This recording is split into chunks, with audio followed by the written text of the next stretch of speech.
May bago akong alagain sa kusina, kaya naman tara, buksan na natin. Hello mga mima, nung araw nga na to ay dumating din yung aking parcel. Medyo malaki-laki nga rin ito at may kabigatan, kaya akala naman ni Mr. ay kung ano na. Nung panahon kasi na to ay medyo nakakaluwag-luwag si Papang, kaya naman nag-offer siya sa akin na magpariban daw ako. Yes, tama, nung panahon pa dahil late upload na naman nga po tayo. Konting panahon na nga lang talaga at malapit ko nang hindi mapanindigan tong pagbablog ko, Charis. At yun na nga, sabi nga ni Josawa ay magpariban na daw ako.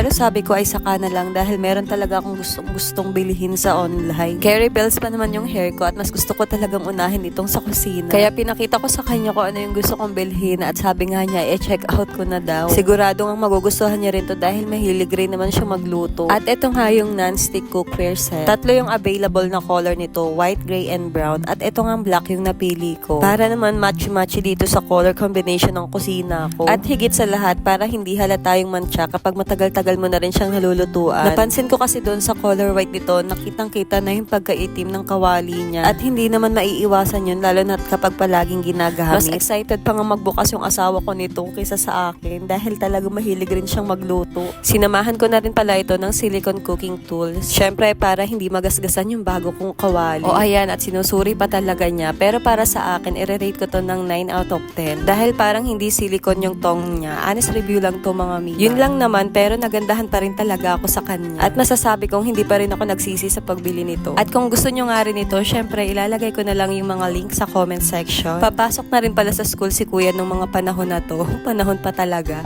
Dahil matagal na nga rin tong video ko. Hayaan nyo na mga mima dahil gusto ko lang rin talaga isave tong memories na to. At ito nga mabinigay na naman si maming ulam. Sarap na sarap din talaga ako sa mga ganitong klaseng ulam. Hindi ko alam kung anong tawag sa luto na to, pero ang pinakagusto ko talaga dito ay yung bunga ng malunggay. At i-flex ko lang din itong bunga ng papaya sa likod ng bahay. Nakakatuwa nga dahil ang lalaki talaga niya mamunga. Sa mga oras na to naman ay niliguan ko na muna si madam para naman mapreskohan na. Di bali na munang walang ligo ang nanay, ang mahalaga mabango ang anak. Charis. Marami pa rin kasi akong gagawin at sigurado pagpapawisan at madudumihan lang din ako mamaya. Kaya naman inuuna ko muna silang linisan at tapusin yung mga gawain dito sa bahay. Sus, kala mo naman talaga naglilinis. Charis. Nakakatuwa na nga rin to si madam dahil unti-unti na rin niya nadidiscover yung mga bagay na kaya niyang gawin. Gaya na lang ito yung pagsusuot ng sarili niyang short. At sana nga sa susunod yung pagpapalit naman ng sarili niyang diaper.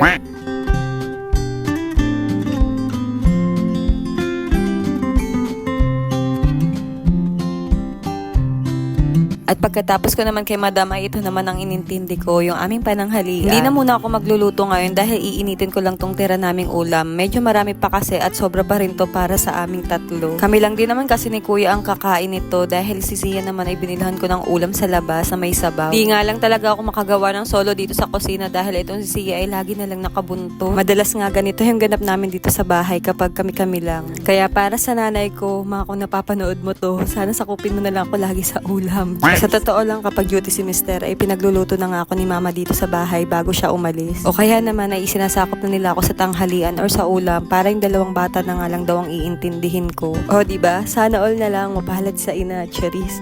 At eto lang muna sa ngayon. Salamat sa panonood. Next time ulit. Bye-bye!